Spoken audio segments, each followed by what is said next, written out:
Hey, Three Crosses kids, this is Caleb, your children's ministry intern. I'm coming at you from the hills of Los Gatos, which you can probably hear the bugs chirping, and I'm enjoying my time away, just a little bit of rest. But while I'm resting, I'm also thinking about the message this week and the story that we have for this week, and the big idea that's been this whole entire month. And the big idea has been that God sends us. And the big idea this week is that God sends us to battle.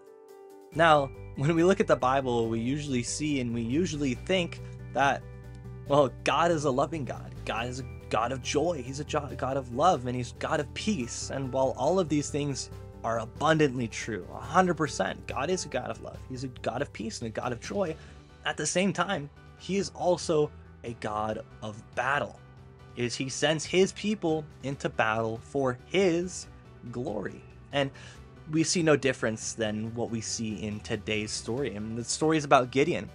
It's found in Judges 6, 15 through 16. And if you want to join along in the reading that I'm going to do in a second here, I would love if you opened up your Bibles to that section. But again, this week's big idea is that God sends us to battle. And before we look at the story of Gideon, I want to share with you guys a story of something that actually just happened to me as I'm up here in the mountains. Now, I had a story prepared, but something different happened to me instead. I was sitting out on a couple rocks with a couple of my friends, and we were singing worship songs to God, and we were just embracing his nature and understanding that he is the creator and he is everything that is good and perfect and great.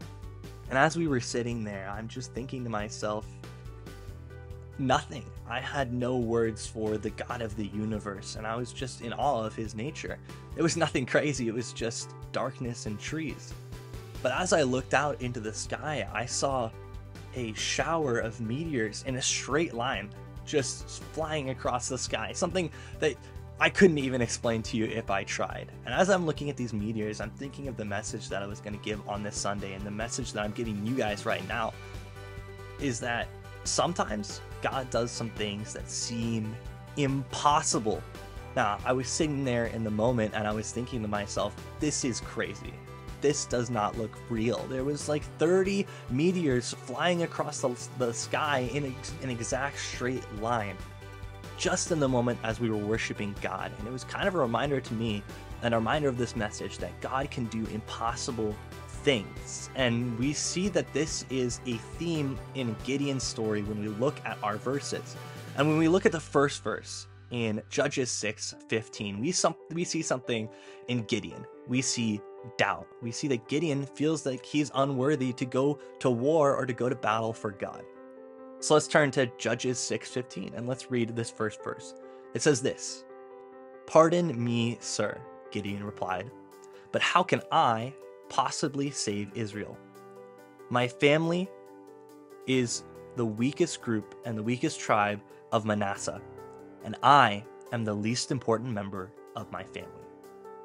In Judges 6:15, we see clearly that Gideon says something. He says, I am unworthy.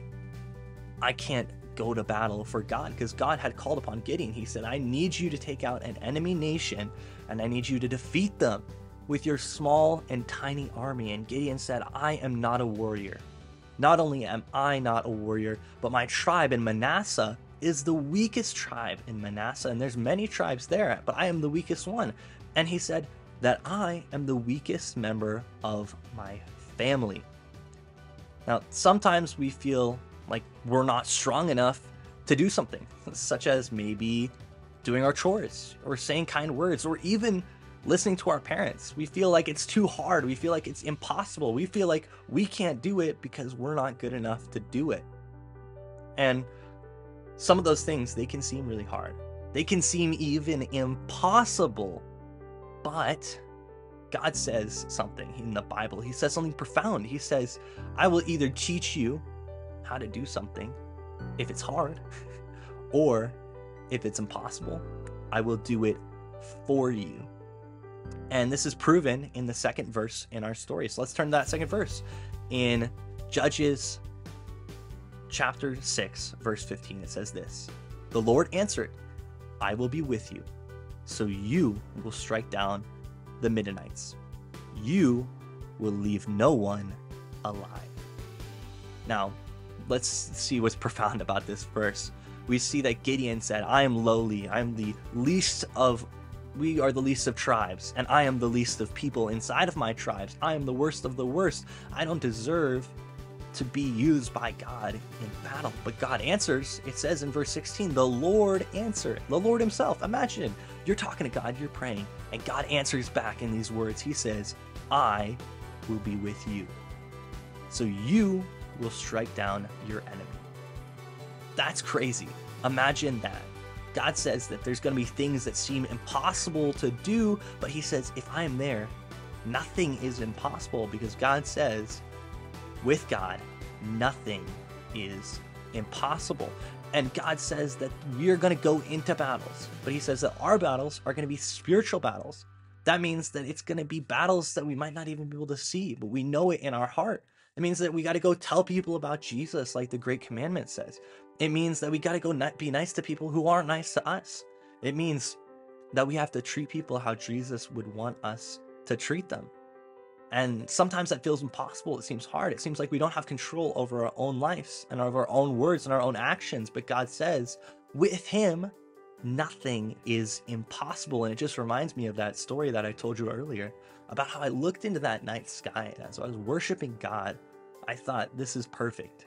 Nature is perfect. Worshiping God is perfect. But then he reminded me that it can get even more perfect.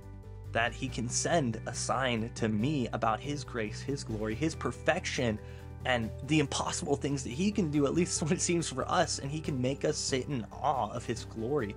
And when I sat there, again, I was reminded that God is not just sending this signal. He's not sending these messages just for me to feel good, but he's sending these messages in order to tell us and to show us that we need to do all things for his glory. And we need to go into battle. We need to go into a battle that's a spiritual one, that requires prayer, it requires worship, and it requires reading the Bible and getting closer to God. But I believe that you guys can do that, because again, if we lean on God and we get closer to God, what is it? Nothing.